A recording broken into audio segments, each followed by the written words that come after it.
Hi, I'm author Lynn Finlayson, and I write Southern fiction.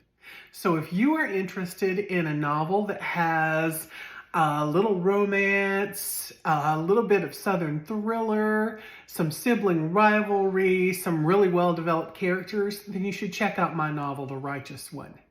I'm going to read a little passage for you today about a secondary character in the novel named Iris. She has just had a very difficult encounter with a bad guy in town, and this is set in the late 1950s in Appalachia in a Kentucky holler in the Kentucky mountains. So I'm going to read to you what happens when Iris and her sister June wake up for a new day and find their neighbor, Mr. Williams, has stayed overnight in his truck outside to make sure no one bothers the girls. Here we go. What is he doing here? Iris lifted her coffee cup. Who? She walked to the door and peeked outside. Jess Williams sat behind the steering wheel of his truck, his eyes closed and a black hat tilted at his forehead. You think he's been here the whole night? Looks like it. Iris smiled. She might have slept better if she had known Mr. Williams, Jess, she reminded herself to call him, had stood guard outside the cabin. I'll go wake him up. The cleaning can wait. You pull down the poke of flour in the lard can and I'll make us a few biscuits. Iris walked down the porch steps and tapped on the driver's side window. Jess jostled in the front seat and raised his gun. He offered a sheepish grin and wiped the sleep from his eyes when he realized it was her. Iris lifted her hands. I surrender. He lowered the gun and opened the door. Hey, Iris, good morning, he said, his voice a gravelly rumble. He tossed the hat into the passenger seat and dragged a hand through his soft brown curls.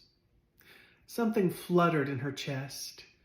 Iris noticed the crinkled lines at the corners of his eyes and the stubble on his jaw. Even exhausted, he looked handsome. Did you stay here all night? I did. He stretched. No sense in that, she said. I told you we'd be fine. He shrugged. I wanted to stay, so I stayed. Who's stubborn now? She grinned. He always teased her because he said she was too stubborn. Point taken. He yawned. I rode around for a while, found a black car parked off the road in the woods, but I didn't see anybody. So I got Maybelle Perkins' oldest daughter to stay with my kids and I headed back over here. He rubbed his eyes with the back of his hand. Pearl's been a real help with watching out for my two young'uns since my wife passed away. Iris recognized the hurt in his eyes when he mentioned his late wife. Jess had his own set of struggles. Losing a wife at 31 seemed unfair, especially when a man had kids to consider. I appreciate you watching out for us, but we were okay. I didn't like the idea of leaving y'all here alone with that car still parked out there. He cleared his throat. My mouth's drier than a dead rat in the desert. Iris giggled. Well, I've got some coffee boiling. Come on inside. I'm going to make some biscuits. You don't have to go to any trouble on my account. He reached inside the open window and pulled out the shotgun, leaning it against the truck. It's no trouble. Least I could do after all your help. Well, I was glad to offer it. I worry about you girls out here by yourselves now that your daddy's gone. Iris shrugged. Things is easier now than there was when my daddy was around. You know how he got. Her belly twinged at the mention of her father. Iris knew her sister was right about forgiveness being for those of us who were still living. But letting go of the bitterness she carried for her father seemed an impossible task. The hurt had grafted itself to her heart like a grotesque extra chamber that pumped both blood and poison at the same time. She frowned. Once something like that attached itself, Iris doubted the likelihood of removing it without ripping her heart apart. Jess winced. I can't imagine what you went through. He lifted a timid finger and traced the scar on her cheek. His voice lowered to a hushed whisper. Does it hurt? Not anymore. Iris closed her eyes. Not on the outside, anyway. The touch of his finger against her skin felt foreign and yet comforting. She breathed in the scent of him and her insides trembled as she spoke. You don't have to pity me. Jess's brow lifted and he cupped her face with his hand. I don't pity you, Iris. We all have scars. He sighed. Thanks to Korea and the Air Force, God knows I've got them. I remember you going off to the war, but I didn't know you'd come home injured, Iris said. Jess pointed to his head.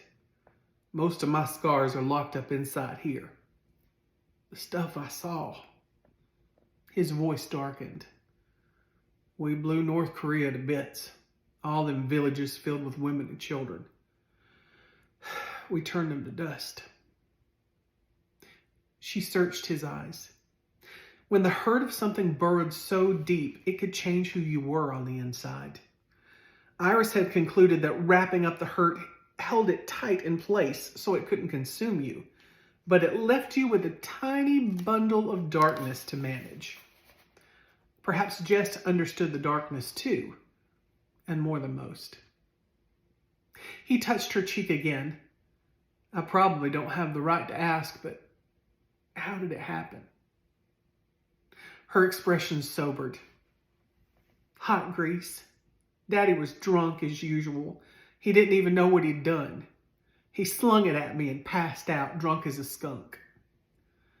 A tear trickled down her cheek, and Jess brushed it away. He cupped her face in his palm. I'm so sorry, Iris. I'm sorry I let that man hurt you.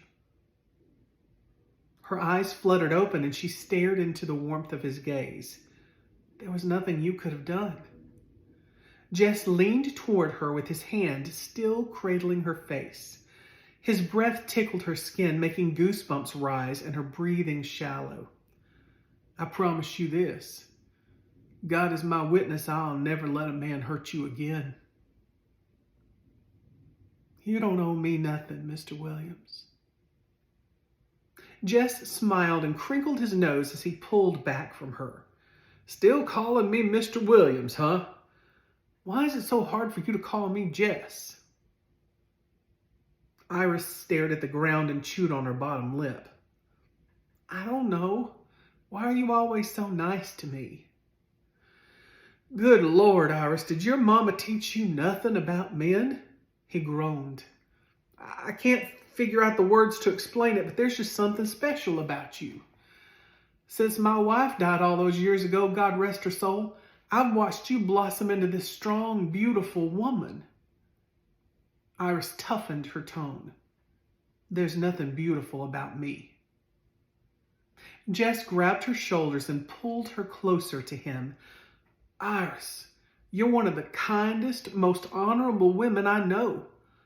I watched how you took care of your daddy, even when he treated you and your sister like trash. I've seen all your hard work, and I admire your strength. He shook Iris gently, and her stoic expression melted away. Everything about you is beautiful, Iris. Every single thing.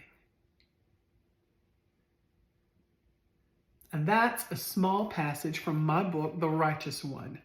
So if you want to find out more about Iris and Jess and their on-again, off-again romance, and if you want to find out more about the Southern characters on Dinker Mountain, the fictitious mountain where this takes place, go to Amazon and check out The Righteous One by Lynn Finlayson.